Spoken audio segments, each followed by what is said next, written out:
What is going on, everybody? It's MrAeroHD here, and we are here doing Ask Aero. I know this is a long time coming. I did a, I think it was last week, I did a real talk instead of an Ask Aero, and people were pissed. Not the real talk, but they're pissed like, where's Ask Aero? I've never had that many people asking for it. So here it is, late, of course, but today, the 13th of October, is Canadian Thanksgiving. So my parents were here all weekend. I didn't have a chance to record on the weekend, and then I had some stuff to do today, so I'm done now.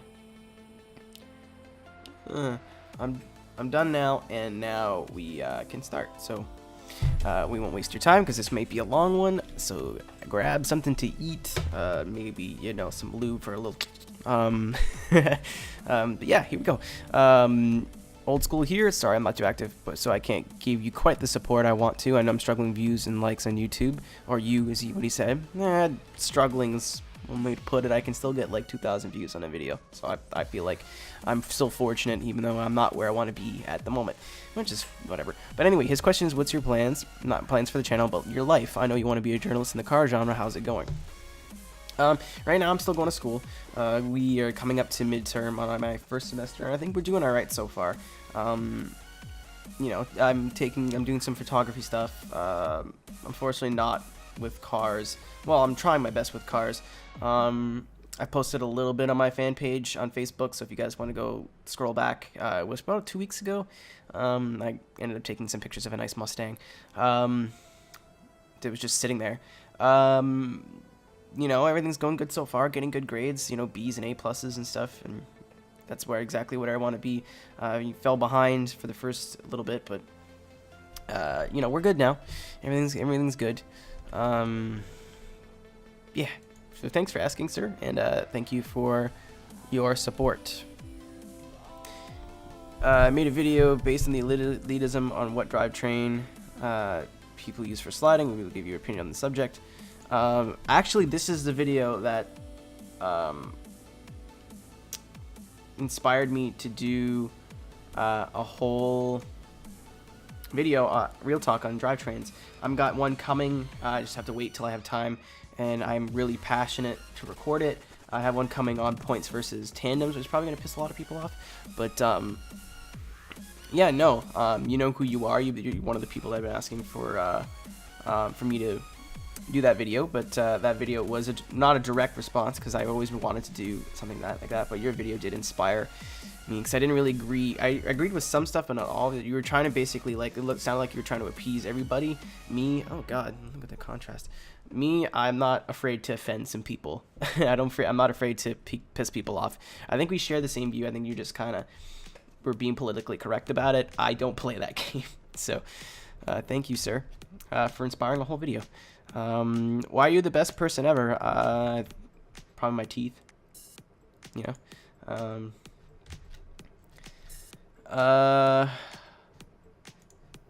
I've got a 96 240 SX and plan on swapping it. Toss up an SR21J or 1UZ. What do you think? It'd be my first swap. I don't really know much about the mechanics of it, but I do think a 1J is what I would do. You can take with that what you will, but that's exactly what I would do.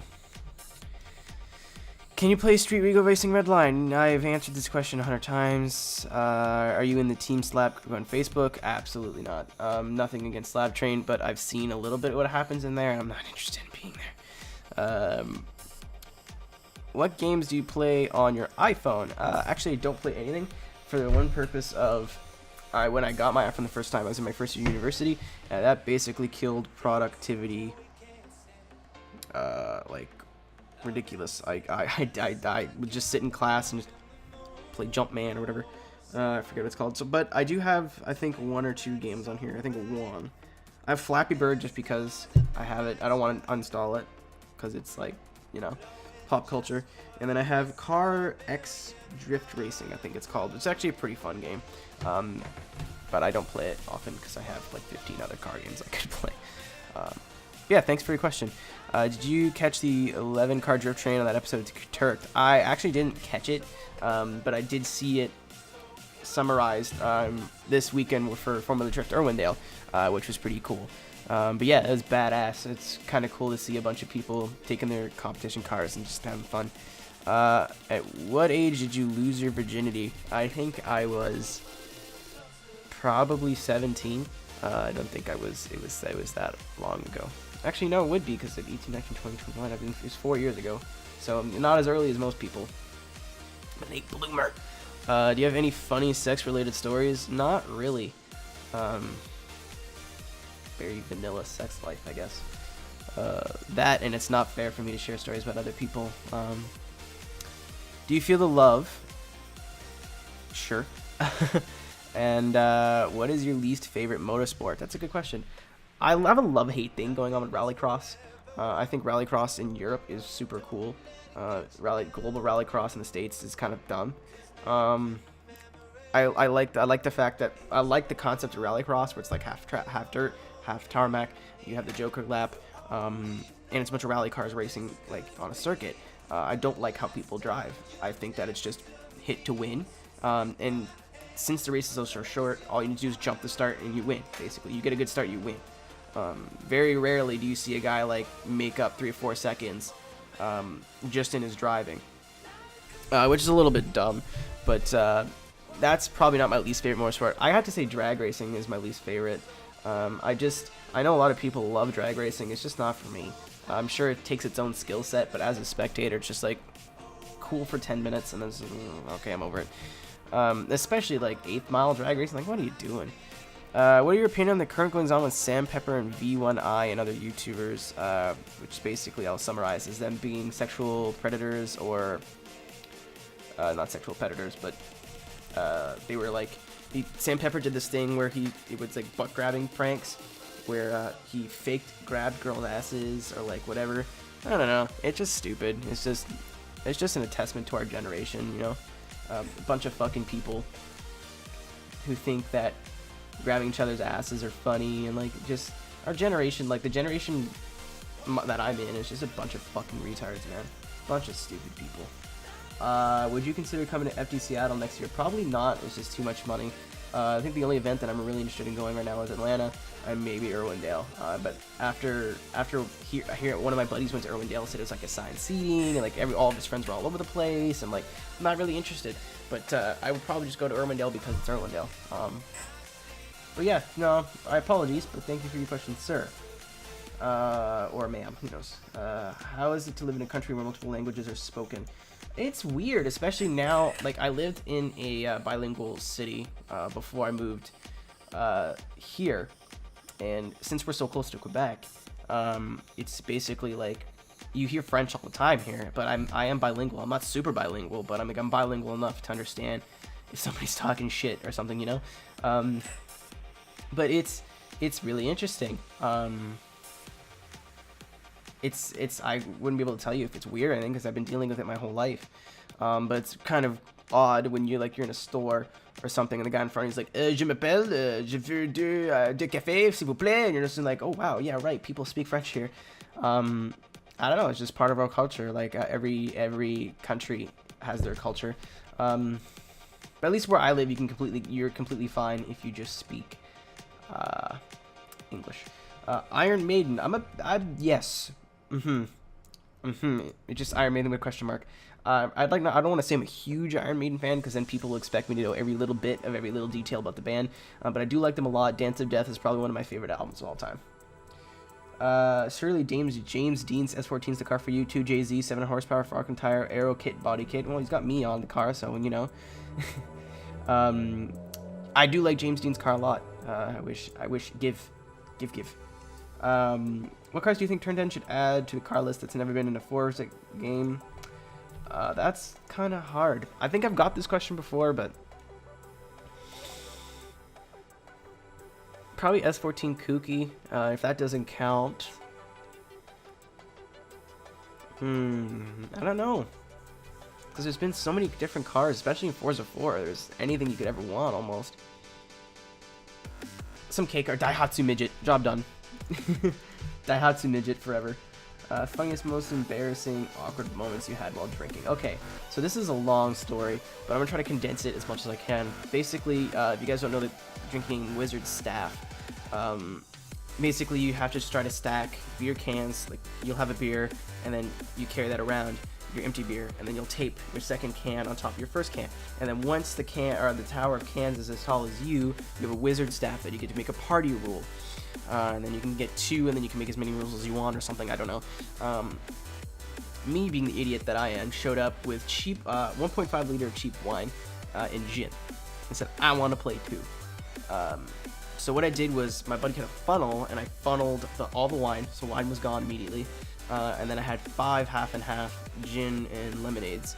And I started taping like the red cups on top, so I had like this little concoction, and it all hit me like a truck at once. I don't remember much, but what I was told, I remember that I slipped on an ice cube and then said, here's good, and kind of just like cuddled up with an ice cube and fell asleep on the floor in my underwear. It was a toga party, I think. So I just lost the toga. Everybody went swimming, and it took me about a half hour to get outside to join them, but by the time I went to join them, everyone left. So I was in a pool swimming, completely unattended, drunk out of my goddamn mind for like an hour and a half, throwing up all over the deck, and like, oh, it was bad. And then I waddled in with my wet underwear or whatever and passed out again. I don't remember much from that night, but I remember I was a drunken mess, and that was the worst hangover I've ever had in my life. So thanks for making me remember that. Just bought Forza Horizon 2 for 360 because I can't afford Xbox One. Recently been playing it. It's extremely different than the Xbox One version. No online tuning, no online whatever, especially like Forza Horizon 1 with sprinkles. Why did this happen? Basically because I think that Playground put their effort into their Xbox One version, and then I think the 360 one was an afterthought. I think like, hey, you know, there's going to be a lot of people that we leave out. Why don't we just get a port for 360? Bad idea. I think that they should have just saved their money and maybe put their development time or whatever into Forza Horizon 2. I know it was another company that was like subcontracted to port it, but everything I've heard about this game so far has been bad. So if you guys have been thinking about getting 360 or Horizon 2 for 360, please just, I urge you, just watch some gameplay, watch some, read some things about it before you spend your money, because you may be wasting your money. What do you think about a YouTuber that's starting to do stupid drift builds, and then they list some examples, which I won't read because I don't need to stir shit. Basically, I think it's kind of dumb. You know, you don't need like 900 horsepower and everything. Some cars, like some really heavy shit, yeah, maybe you need 7, 8, 900, but that's just for fun. People who just do like max builds and everything, I think just being lazy.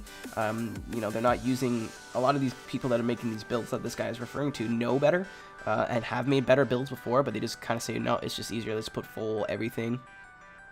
And they're kind of sending a bad message to their subscriber base, like, hey, this is what you're doing, this is what you have to do, and that's not the case. And you know what I mean? Like, let's take for example a Supra. I'm sure, how many people have you seen put out videos where they're 1,000 horsepower Supras or 900 horsepower Supras? I have one coming out later this week where I'm 525 or 550 horsepower, and I bet you it looks just as good as those super high horsepower guys, you know. So that's my take on that. Thank you very much. Thank you very much for the question. You said you want to be a journalist. Which journalist would you want to spend the day with? Probably Jeremy Clarkson. I know he's not like a traditional journalist, but he's an automotive journalist. I'd like to know how he went from, he climbed the ranks, you know, even writing in newspapers and stuff about cars. That's what I would make my life. You know what I mean? If I can get paid to drive cars and give my opinions, then I'm set. You know what I mean? I think that's it. That's all I need out of life. So maybe Jeremy Clarkson would be good. Matt Farrow would be cool too, because again, he's an automotive journalist by definition. So one of those two. You know, maybe just hang out with, maybe less like learn tricks of the trade, but maybe just hang out with Matt Farrow. I think it'd be pretty cool. And ask him some questions throughout the day. But that's a really cool question. Thanks, man. iRacing, Assetto Corsa, or R-Factor 2? Never played R-Factor 2. So for me, this is between Assetto Corsa and iRacing. Assetto Corsa is basically what I use for drifting, and iRacing is what I use for racing. Basically, I have more fun long-term racing than I do drifting. I'm hiding, but no. I can sit and, you know, if it's a good week, I can sit and play R-Factor for hours, or iRacing for hours and hours and hours, and like go race every hour for 5-6 hours, and you don't even realize it's 4 in the morning. Drifting on Assetto Corsa, I haven't played it online yet, mind you, or with any really good mods. So basically, drifting on a set of course is like fun for an hour or two, and then I'm like, okay, well, I'll go back to iRacing now. Maybe it's because I think I'm good enough. I use that term loosely, but I don't really super struggle with drifting in a set of course. You know, like I have to get used to it a little bit, but it doesn't feel foreign. I haven't raced on a wheel or like raced seriously since like Forza 2 or Forza 3. So I mean, it's just that rush, and I was always a racer before a drifter, so it's just where my passion lies. I'm not trying to say any game's worse, but if you were to drift, there is a drift competition to judge, or let's say, our Vector Set of Corsa, and you were asked to judge. It depends on how big the competition was. If it's just like, hey man, I'm running this thing, and it's like, who are you? I don't want to. I know you. This is probably you asking. But if it was like a big event or a big enough event where like, you know, there'd be 32 drivers and it'd be like people are going to show up and it's not like wasting my time. Because I've had a lot of people ask me to judge things and I come to their podcasts and stuff. With terms of podcast, it'll be one where like 2 people are listening. Or if their event, it'd be like, okay, it's me and my 4 buddies. You know what I mean? I don't want to sound rude, but I mean, I wouldn't ask other people, like, hey man, come judge my drift tournament, and like 5 people show up. So, you know, it depends, but I would totally either be down to shoutcast it or judge it. One of the two. I would have a lot of fun. I've been thinking about doing something like that on my own anyways. So what's your favorite YouTuber that plays Forza and similar games to you? Basically, I'll always say this, Fail Race Domestic Mango. That's it. Those are my two homeboy channels. I think they're both pushing the envelope of what they do, and they both deserve all the success that they're getting. Last one I got, why are you a punk cunt? Cause I fuck your mum. Swear me mum. Slap your nan, mate. I'm just gonna kill myself for that.